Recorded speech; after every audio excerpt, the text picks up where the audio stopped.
merafakkan syukur pada Allah Subhanahu Wa Taala kerana dengan limpahan kurnia, inayah dan kasih sayangnya jugalah dapat sesama kita bertemu dalam siaran kuliah subuh online pada pagi ini. Mudah-mudahan Allah Subhanahu Wa Taala merahmati dan memberkati, menjadikan pertemuan pada pagi ini sebahagian daripada himpunan amal saleh kita bersama yang bakal kita persembahkan amalan ini di hadapan Allah Subhanahu Wa Taala kelak, yang menjadi jaminan kita termasuk di kalangan orang-orang yang mendapat naungan arasy Allah Subhanahu Wa Taala. Sebagaimana yang disebutkan oleh Nabi sallallahu alaihi wasallam, salah satu golongan manusia yang mendapat naungan di padang mahsyar adalah mereka yang bertemu dan berpisah kerana Allah Subhanahu Wa Taala. Selawat dan salam ke atas Nabi kita Nabi Muhammad sallallahu alaihi wasallam. Allahumma salli ala sayyidina Muhammad wa ala alihi wa sahbihi wa baraka wasallam. Ahli keluarga baginda dan para sahabat, para tabi'in, tabi'in, dan doa berpanjangan buat umat Islam yang berada di Syria, di Palestin, di Kashmir, di Xinjiang, di Yaman, di Afghanistan, di seluruh dunia, agar Allah Subhanahu Wa Taala berikan kekuatan dan kemenangan pada mereka semua. Dan jika ada di kalangan umat Islam yang gugur di medan pertempuran, kita mendoakan agar mereka semua ditempatkan di tempat yang terbaik. Pada masa yang sama, bila kita doakan kebaikan untuk orang lain, kata Nabi SAW, barang siapa yang mendoakan kebaikan untuk saudara se-Islamnya yang lain, tanpa orang itu tahu pun doa itu dipanjatkan untuk mereka, maka para malaikat akan berkata amin. Dan malaikat mendoakan perkara yang sama buat si pendoa itu. Banyakkan doa yang baik-baik untuk orang lain, tuan-tuan dan puan. Mudah-mudahan kebaikan menjadi milik kita. Mewakili barisan AJK Surau An-Nur Fasa 3A Bandar Seremban Selatan, mengalu-alukan kedatangan tuan-tuan dan puan ke Facebook surau, ya, sebarang sumbangan untuk dana pembangunan, dana pengimarahan dan dana pengelolaan surau An-Nur Fasa 3A Seremban Selatan boleh disalurkan kepada Bank Islam 0501 2010 053038. Ucapan selamat datang pada semua yang hadir pada pagi ini, kepada Puan Hajah Siti Atikah Tukimin. Terima kasih makcik hadir pada pagi ini. Kepada semua yang hadir didoakan kebaikan berpanjangan. Allahumma amin. Nur Aini Abdul Manaf, Hakak Harun Iza, Masya Allah. Terima kasih Hakak Azza. Semua yang hadir didoakan kebaikan berpanjangan. Allahumma amin. Puan Zalila Mat Yusuf, kepada Siwasiah Diti Rahimah Rahim, terima kasih atas kehadiran. Dan semua yang hadir didoakan kebaikan. Kak Salihah Sulaiman, ya, Gulam Muhammad, Masya Allah, Allahumma salli Muhammad wa ala alihi wa sahbihi wa baraka wasallam. Hanif Abdul Manap, Masya Allah, ya, Kak Liza Amani, dan semua yang hadir didoakan kebaikan berpanjangan. Amin ya rabbal alamin. Tuan-tuan dan puan, kita berada pada permulaan bulan-bulan Islam ataupun tahun Islam, iaitu 1444 Hijrah. Dalam peristiwa hijrah Nabi sallallahu alaihi wasallam, ya, Nabi sallallahu alaihi wasallam memilih Sayyidina Abu Bakar As-Siddiq untuk bermalam dalam gua. Apakah pengajaran yang boleh kita ambil bila Nabi pilih Abu Bakar untuk bermalam dalam gua selama 3 hari 3 malam itu? Pengajaran yang pertama, hijrah kepada Allah Ta'ala perlukan sahabat yang selalu berdampingan. Kita nak berhijrah kepada Allah Ta'ala, kita kena ada sahabat baik, ataupun orang yang baik yang boleh pimpin, ataupun orang yang boleh berdampingan selalu. Supaya apa? Supaya kita boleh selalu rasa dipanggil, ada orang berdamping lah. Kita nak bercakap tentang mungkin kita ada masalah hati, ataupun kita mungkin ada masalah apa-apalah, ya. Paling kurang ada kawan yang boleh kita bersembang. Dan memilih kawan untuk berhijrah ni adalah perkara yang sunnatullah, ataupun sunnah Rasulullah sallallahu alaihi wasallam. Nabi suka buat benda berjamaah ni 3 benda. Yang pertama, Nabi suka solat berjamaah. Yang kedua, Nabi suka makan berjamaah. Yang ketiga, Nabi suka bermusafir berjamaah. Penting berjamaah ni supaya apa? Supaya kita akan rasa selalu berdampingan dan dekat dengan Allah Ta'ala. Kita nak diet pun kita akan cari kawan. Kalau kita nak berhenti rokok, kita kena pilih kawan. Kita nak pandai mengaji, kita kena pilih kawan. Kita nak hijrah, takkan tak pandai pilih kawan. Nak hijrah ke arah lebih baik, kena pandai dan kena sungguh-sungguh pilih kawan. Satu. Yang kedua, Nabi SAW dalam peristiwa hijrah, Nabi pilih Sayyidina Abu Bakar As-Siddiq. berbanding sahabat yang lain. Ada Sayyidina Umar, ada Sayyidina Osman radhiyallahu anhu. Tetapi Nabi SAW memilih Sayyidina Abu Bakar As-Siddiq yang memiliki hati yang dekat dengan Allah Ta'ala, hati yang lembut, hati yang nak kepada Allah Subhanahu Wa Ta'ala mengatasi yang lain. Berbeza dengan Sayyidina Umar Al-Khattab. Umar Al-Khattab ni dia memiliki fizikal yang kuat. Kalau katalah Nabi SAW memilih fizikal yang kuat, dan bahkan Nabi boleh pilih untuk bersama dengan Sayyidina Umar. Sayyidina Umar ni umpama kalau Nabi ikut di belakang, kira Sayyidina Umar ni pasang escort lah. Dia pasang lampu kan, macam kereta escort. Neno kan. Maksudnya kuat, maksudnya hebat lah Sayyidina Umar ni. Tetapi Nabi tak pilih untuk berada bersama dengan Sayyidina Umar untuk lebih selamat perjalanan pergi ke Mekah, ke Madinah.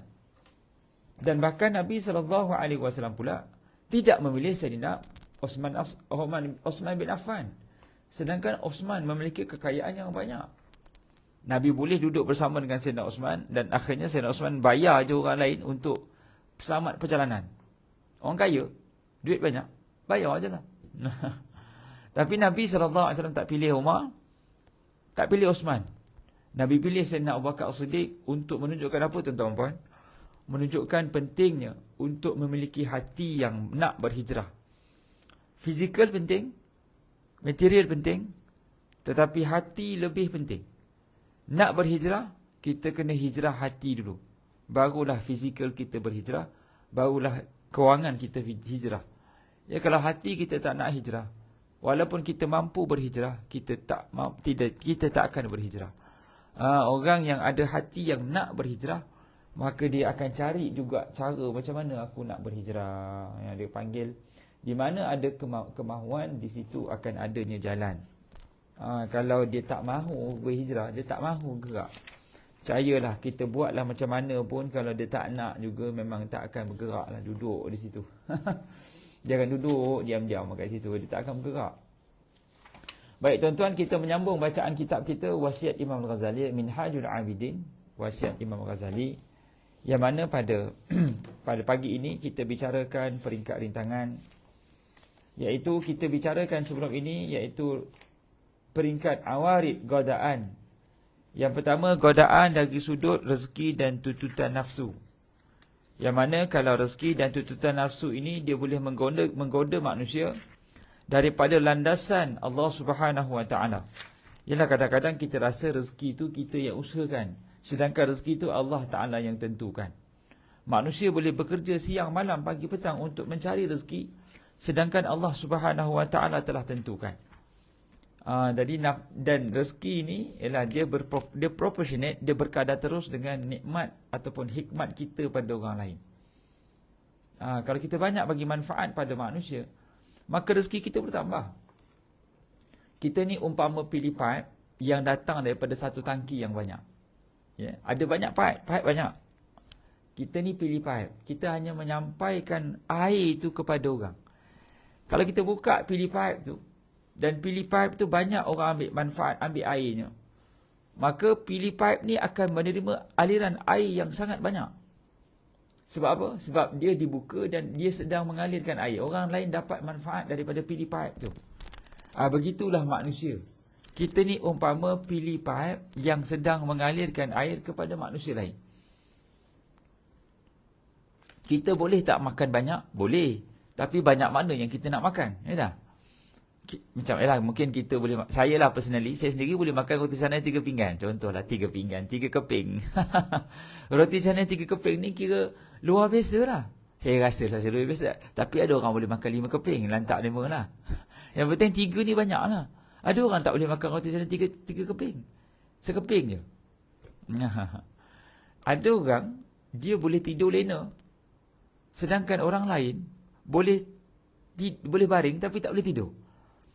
Subhanallah, ada nikmat yang mana duit tak boleh beli, ada nikmat yang memang Allah bagi. Contohnya duit boleh beli makanan, tapi duit tak boleh beli selera makan. Ada orang lebih berselera walaupun dia tak mampu beli. Jadi itu nikmat. Ada orang boleh beli katil, duit boleh beli katil, tapi duit tak boleh beli tidur. Ada orang tak perlukan katil, tapi dia boleh tidur, tuan-tuan dan puan. Tengah duduk ni, boleh tidur. Tengah kuliah tidur. Tak apalah, nak tidur silakan, tak ada masalah. Tapi duit boleh beli katil, tapi duit tak boleh beli tidur. Duit boleh beli masa, boleh beli jam, tapi duit tak boleh beli masa. Betul, sungguh. Ada orang dia duit dia banyak, dia boleh beli jam, banyak jam, tapi tak ada masa. Nak pergi masjid tak ada masa. Ada orang ada masa, jam pun tak ada. 3. Duit boleh beli ubat, tapi duit tak boleh beli sihat. Ada orang dia mampu menghadirkan doktor yang paling hebat dekat dunia, dekat dalam hidupnya. Tapi di saat sakit sampai, dia tak boleh nak beli sebuah kesembuhan. Nah, sebab tu dalam tempoh COVID hari itu, ada seorang anak jutawan di Portugal, dia kata apa? Bapa aku kaya, bapa aku ada kapal, bapa aku ada pantai, yang kapal bersusun di tepi pantai. Bapa aku boleh mendatangkan doktor yang paling baik. Tapi di saat COVID sampai, Tuhan menunjukkan kuasanya, iaitu udara yang percuma tak boleh masuk ke dalam paru-paru yang percuma. Perlukan alat untuk masukkan paru-paru, oksigen tu dalam paru-paru. Dan akhirnya bapa aku mati. Menunjukkan apa? Dia kata duit boleh datangkan doktor yang paling hebat, tapi duit tak boleh beli sebuah kesihatan. Nampak? Ada benda duit boleh beli, ada duit tak boleh beli. Duit boleh beli kawan, tapi duit tak boleh beli persahabatan. Ada orang kawan dengan kita sebab duit. Kita kena kawan dia ni pasal duit dia banyak. Tapi kalau kita tak ada duit, kita tak boleh beli sahabat. Mungkin kalau kita susah, dia tak kisah dah kita. Sebab sahabat tu lebih mahal berbanding memiliki kawan. Kawan ramai, tapi sahabat yang betul-betul sahabat, persahabatan tu lebih penting. Baik. Jadi subhanallah, rezeki kita ni tuan-tuan dan puan bergantung pada manfaat kita pada manusia lain. Dari sudut bab rezeki, dia kena ada nilai tawakal pada Allah Taala. Kalau kita tidak ada tawakal, maka rezeki kita akan rasa sempit. Sebab kita tidak serahkan ia kepada Allah Subhanahu Wa Taala. Tawakal ni apa tuan-tuan dan puan? Tawakal ini membawa erti, berkata Imam Ghazali, orang yang bertawakal kepada seseorang berarti dia menganggap orang itu sebagai wakilnya dalam urusan dan memberi jaminan untuknya memperbaiki diri kerana sudah ada wakil. Maka mewakil yang mewakilkan tidak perlu turut mengerjakan, tidak bimbang dan tidak ada takalluf. Oleh itu tawakal berarti memberikan kepercayaan, yakni mewakilkan atau menyerahkan dan menyandarkan sesuatu kepada Allah. Orang yang nak murah rezeki, dia bekerja kerana arahan Allah Ta'ala dan urusan rezekinya diserahkan pada Allah Ta'ala. Itu orang yang bertawakal. وَمَنْ يَتَّقِ اللَّهَ يَجْعَلْ لَهُ مَخْرَجًا وَيَرْزُقْهُ مِنْ حَيْثُ لَا يَحْتَسِبْ. Barang siapa bertakwa pada Allah Ta'ala, maka Allah Ta'ala akan datangkan rezeki daripada pintu yang tidak disangka-sangka. Jaga takwa kita pada Allah Ta'ala, Allah yang akan datangkan rezeki. Masalah kita ni, kita yang nak cari rezeki supaya kita dapat rezeki. Salah. Ramai orang nak cari rezeki, tapi lupa nak jaga hubungan dengan Maha Pemberi rezeki. Cari rezeki penting tak tuan-tuan dan puan? Yalah, pentinglah cari rezeki. Kita kena keluar rumah untuk cari rezeki. Tetapi lebih penting daripada itu adalah menjaga hubungan dengan Maha Pemberi rezeki, iaitu Allah Subhanahu Wa Taala. Sayang 1000 kali sayang manusia ini kalau dia boleh keluar pagi balik petang, keluar pagi balik malam, sampai tak cukup masa untuk bekerja. Sedangkan ada dengar laungan azan, tapi tidak disahutnya untuk solat berjamaah di masjid. Allahu Akbar. Ruginya manusia itu. Dia berpeluang untuk jaga hubungan dengan Allah Ta'ala, dan Allah Ta'ala takdirkan dia dengar azan. Tapi Allah tidak campakkan dalam perasaan, dalam hatinya, untuk rasa pergi ke surau dan masjid. Masya Allah. Terima kasih pada Kak Jun Purnama daripada Singapura. Masya Allah. Masya Allah. Terima kasih pada Nur Mala Saleh. Masya Allah. Daripada Terengganu. Eliza Elis. Masya Allah. Daripada Sarawak. Oh, macam-macam hari ni kita sampai. Masya Allah. Terima kasih pada semua yang hadir pada Surau An-Nur Fasa 3A Seremban Selatan. Kita bicarakan bab wasiat Imam Ghazali. Wasiat Imam Ghazali. Siapa ada kitab ni boleh buka muka 262. Dalam bab tawakal. Apabila kita nak rezeki kita meningkat, takwa pada Allah Ta'ala kena meningkat. Bila takwa pada Allah Ta'ala meningkat, rezeki kita akan melimpah ruah. Kerana apa?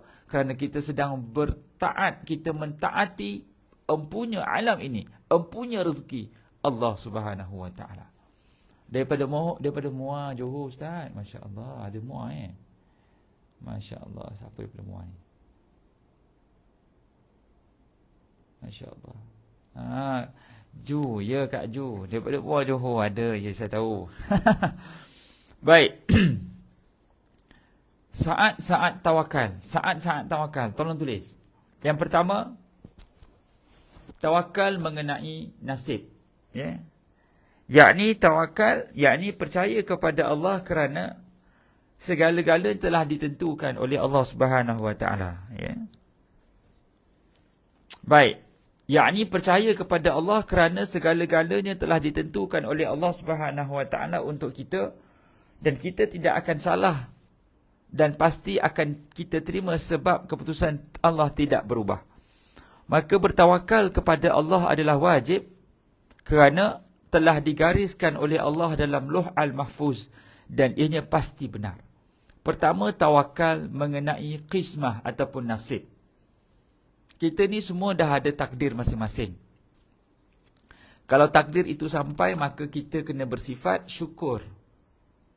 Kerana syukur kepada nasib itu lebih besar maknanya daripada kita mengeluh dan kita meratapi takdir yang buruk. Ya, tengok, oh mantap Kak Zah, terbaik Kak Zah. Ya, kita ni ada baik, ada dipanggil takdir baik dan takdir buruk dah. Ya, kadang-kadang kita rasa yang datang dalam hidup kita tu takdir buruk belaka.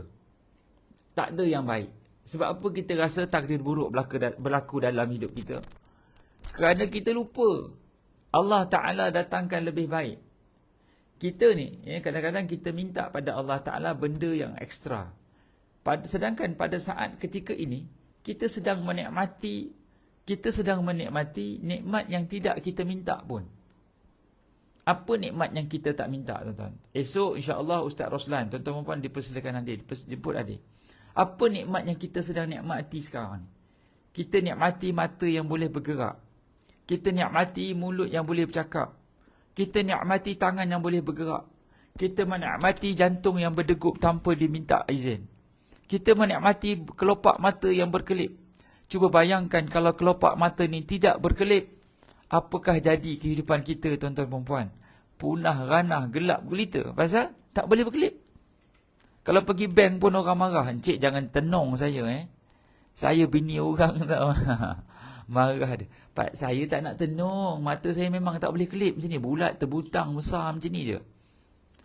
Itu nikmat mata. Betapa banyak nikmat yang kita sedang rasai. Lepas tu bila kita mengeluh nikmat yang kita minta tak dapat, kita kata Allah zalim. Rugi lagi tu. Allah Ta'ala dah tentukan. Kita kena tawakal dalam bab kismah. Yang kedua, tawakal dalam pertolongan Allah Ta'ala. Contohnya di saat kita sedang berperang, Allah Ta'ala telah janjikan pertolongan untuk kita. Maka perkara tersebut adalah benar dan pasti terjadi. Jadi dalam berperang, yakni berjuang, kita perlu percayakan adanya pertolongan Allah. Atau dengan kata lain, jika kita berjuang benar-benar untuk Allah, maka pasti Allah akan tolong kita. Perkara ini bersesuaian dengan janji Allah Ta'ala, فَإِذَا عَزَمْتَ فَتَوَكَّلْ عَلَى اللَّهِ. Kemudian apabila engkau telah berazam sesudah bermesyuarat untuk membuat sesuatu, maka bertawakallah pada Allah. Surah Ali Imran ayat 159. Tadi itu tawakal pada nasib kita, takdir. Yang kedua, tawakal kepada pertolongan Allah.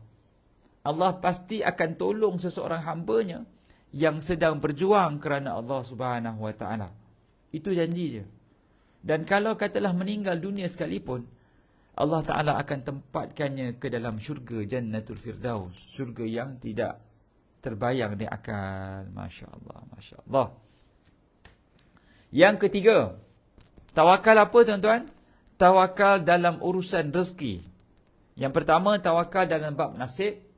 Tawakal bab takdir, pertolongan Allah. Yang ketiga, tawakal dalam urusan rezeki. Ini kerana Allah Ta'ala telah menjamin umatnya dengan bekalan yang mencukupi untuk beribadah kepada Allah Ta'ala. Bersama berkat daripada jaminan ini, pasti kita akan dapat menjalankan ibadah. Wa man yatawakkal 'ala Allahi fahuwa hasbuh. Barang siapa yang berserah diri kepada Allah Ta'ala, maka Allah akan cukupkan baginya. Nampak? Kayanya seseorang bila dia taat pada Allah. Dan apabila Allah Ta'ala kayakan seseorang, Allah akan berikan nilai cukup. Silakan Maisyarah. Masya Allah. Terima kasih Siti Maisyarah daripada Terengganu. Bila Allah Ta'ala kayakan seseorang, Allah akan bagi dia perasaan cukup. Cukup itu adalah kaya. Tolong tulis. Tolong tulis. Cukup itu adalah bila kita berasa, kaya itu adalah bila kita rasa cukup. Kalau kita tidak rasa cukup, maka kita tak kaya lah. Kita bukan nak kejar kekayaan pun. Kita bekerja. Kita keluar pagi balik petang kerja. Ini bukan cari rezeki. Itu arahan Allah Ta'ala untuk kita memberi khidmat pada manusia lain sebagai khalifah. Sedangkan rezeki kita telah pun ditulis oleh Allah Ta'ala. Dan Allah Ta'ala suruh kita merasakan cukup. Kenapa? Kerana dia empunya nikmat dan kekayaan. Ya, Allah boleh bagi lebih dan boleh bagi banyak. Tapi kalau tidak ada perasaan cukup, maka kita akan sering kali menyalahkan Allah Ta'ala. Ya, tak itu tak kena, ini tak kena, itu tak kena, ini tak kena. Sebab apa? Kita tak pernah rasa cukup. Ya, sedangkan cukup itu adalah kekayaan. Wa man yatawakkal 'ala Allah fahuwa hasbuh. Siapa bertawakal pada Allah, Allah akan berikan kecukupan bagi dirinya. Sabda Nabi SAW, "Lau tawakkaltum 'ala Allahi haqqa tawakkulih, la razaqakum kama yarzuqu at-tayra taghdu khimasan wa taruhu bitanan."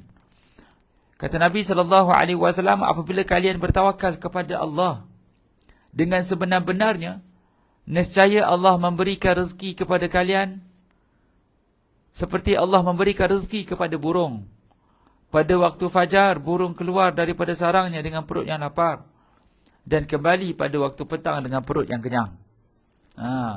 Orang yang bertawakal pada Allah Ta'ala ni, maka dia akan dapat resmi burung. Apa resmi burung? Dia keluar pagi berlapar, petang, kenyang pula. Gitu. Berapa ramai orang yang tak mampu nak beli makanan, sedangkan dia mampu. Dia tak mampu nak makan, sedangkan dia mampu beli makanan. Hidup ni macam tu lah. Ada benda kita boleh beli, tapi kita tak boleh ambil manfaatnya. Baik, Allah Subhanahu Wa Ta'ala memberi jaminan rezeki dengan adanya bukti-bukti tersebut, iaitu fikiran yang sihat dan agama yang benar. Maka wajib bagi setiap hamba untuk bertawakal kepada Allah.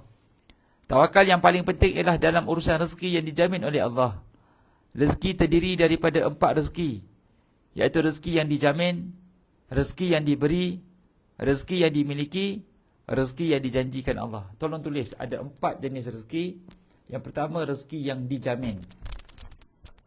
Yang kedua, rezeki yang diberi. Yang ketiga, rezeki yang dimiliki. Yang keempat, rezeki yang dijanjikan.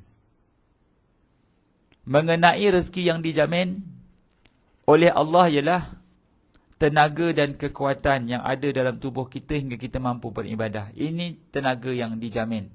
Apa jaminannya? Kita ada tenaga.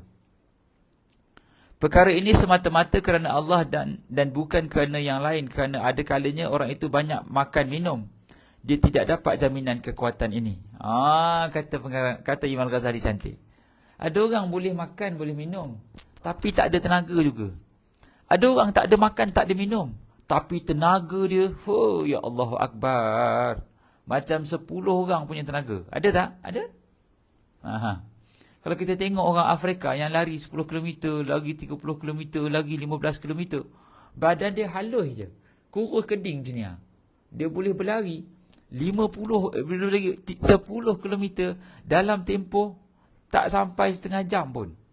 Dia boleh lari 5 km 15 minit je. Laju lah tu. Saya kalau lari 5 km, sebab saya tahu laju, sebab saya lari 5 km. Saya lari 24 minit. 5 km lari 24 minit. Laju tak? Ramai orang kata, "Ustaz, laju Ustaz." Nak tahu tak rekod dunia berapa? Rekod dunia 5 km 13 minit dia lari. Maksudnya separuh daripada kelajuan yang saya berlari tu. Maksudnya saya ni lari separuh, dia lari laju lah. Badan kurus je. Nampak? Maksudnya apa? Maksudnya kekuatan ini takdirnya Allah dah dijamin. Ya. Kekuatan ni adalah rezeki yang telah dijamin oleh Allah Ta'ala. Ada orang kurus tapi dia punya tenaga, oh ya Allah Akbar. Ada orang makan banyak tapi kuat tidur. Makan banyak, kuat tidur, Allahu Akbar, sampai tak ada tenaga. Bangunlah bang. Tak larat lah ngantuk. Tadi dah makan, lepas dah makan, tidurlah. Habis lepas tidur, makan balik. Lepas dah makan, tidur balik. Itu yang makan tidur tu. Pasal tak larat. Kalau macam cerita Ahmad Al-Bab tu, Aziz tu kata, dengar tulang abang. Bukan abang tak nak kerja, tapi bunyi tangan abang ni kelekang. Tenaga tak ada, cari rasan tak ada tenaga dah. Jadi rezeki yang dijamin yang pertama Allah Ta'ala sebut tenaga dan kekuatan. Ini rezeki yang Allah Ta'ala jamin. Tak boleh nak bagi manusia jamin sebab tak ada tenaga. Oh, tak boleh. Contohnya, perkara ini semata-mata kerana Allah. Walaupun orang banyak makan tapi dia tak ada tenaga sebab Allah tak izinkan. Dia tidak dapat jaminan kekuatan ini. Contohnya terdapat seorang Yahudi yang kaya di Amerika. Dia banyak membuat makanan untuk orang lain, tetapi dirinya sendiri hanya memakan beberapa keping biskut sahaja. Menurut pesanan doktor, jadi Allah menjamin kekuatan tubuh kita untuk beribadah melalui apa sahaja dan tidak semestinya melalui makanan sahaja. Sekali lagi kita wajib bertawakal dalam masalah ini kerana Allah telah menjanjikan rezeki untuk kita dengan hadis-hadis agama, Al-Quran, hadis dan akal yang sihat. Perkara ini disebabkan oleh Allah Ta'ala telah memerintahkan ke atas kita untuk berkhidmat dan taat kepada Allah secara keseluruhan, iaitu jiwa dan raga. Dengan demikian Allah menjamin segala sesuatu yang menyebabkan kita mampu menjalankannya dan tidak mewajibkan kepada kita yang tidak mampu. Menjamin rezeki seluruh hamba Allah merupakan kebijaksanaan Allah yang disebabkan dengan 3 perkara. Yang pertama, Allah ibarat majikan dan kita adalah pekerjanya. Majikan wajib memberi upah kepada buruhnya agar mampu bekerja dan sebaliknya buruh wajib berkhidmat kepada majikan dia. Allah Ta'ala adalah majikan kita seumpama seperti majikan kita sebagai pekerja. Kalau kita buat kerja, layak tak dapat gaji? Layaklah sebab kita bekerja. Allah Ta'ala akan bagi nikmat rezeki itu kalau kita bagi khidmat padanya. Menurut logik, manusia yang hidup memerlukan rezeki dan Allah Allah sebagai pencipta pasti akan memberinya. Memang tidak ada jalan setetap untuk mencari rezeki kerana manusia tidak tahu jalan rezekinya, melainkan hanya dapat berusaha. Manusia juga tidak tahu bentuk rezeki untuk dirinya, meskipun dia berniaga, berladang, bercucuk tanam, sehingga bila dan di mana sahaja manusia wajib mencari rezeki. Kita wajib mencari rezeki. Ada orang kata, Ustaz, saya dah tak ada kerja dah Ustaz. Wajib pergi bekerja sebab apa? Walaupun duit dia melimpah ruah, dia tetap kena keluar pasal itu arahan Allah Ta'ala. Kena berkhidmat pada manusia lain. Yang Allah merintahkan hambanya agar berkhidmat, sedangkan mencari rezeki kadang-kadang menghalang manusia untuk berkhidmat. Tetapi pada hakikatnya Allah menjamin manusia agar tetap mempunyai kesempatan untuk berkhidmat kepada Allah Subhanahu Wa Taala. Baik. Jadi rezeki yang pertama, rezeki yang dijamin. Rezeki yang dijamin. Kemudian yang kedua, rezeki yang diberi. Yang ketiga, rezeki yang dimiliki. Yang keempat, rezeki yang dijanjikan oleh Allah Subhanahu Wa Taala. Baik, maka kita berhenti di sini tuan-tuan perempuan, ya. Mungkin ada yang nak pergi ke kuliah, ada nak pergi siapkan suami dan sebagainya. Siapkan suami, mungkin ada yang nak rehat. Maka saya pun nak pergi hantar anak saya pergi ke pejabat ke sekolah. Jadi kita berhenti di sini, kita masuk nanti bahagian ketiga, iaitu batasan dan hakikat tawakal dalam bab rezeki. Ya, rezeki ni Allah Ta'ala punya. Kita dituntut untuk keluar berkhidmat, manakala Allah lah yang akan memberikan rezeki kepada kita. Jadi apa yang kita bincangkan pada pagi ini tuan-tuan, mudah-mudahan mendapat kebaikan, ya. Mewakili barisan AJK Surau An-Nur Fasa 3A Seremban Selatan, mengalu-alukan kedatangan tuan-tuan perempuan.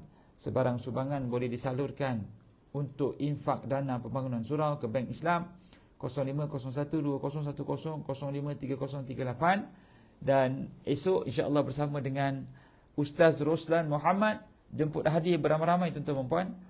InsyaAllah bertemu lagi pada siaran akan datang pada minggu hadapan. Aku lumaza tasma'un, aku qauli hadza wa astaghfirullahal azim li wa lakum. Terima kasih di atas kehadiran dan perhatian semua. Mudah-mudahan Allah Ta'ala merahmati dan memberkati insya-Allah. Wassalamualaikum warahmatullahi wabarakatuh. Kita tangguh pertemuan dengan tasbih kafarah dan suratul Asr. Subhanakallahumma wa bihamdika asyhadu an la ilaha illa anta astaghfiruka wa atubu ilaik. Bismillahirrahmanirrahim. Wal 'asri innal insana lafi khusr illa alladhina amanu wa 'amilus shalihat wa tawassaw bil haqqi wa tawassaw bis sabr. Wassalamualaikum warahmatullahi wabarakatuh. Terima kasih semua.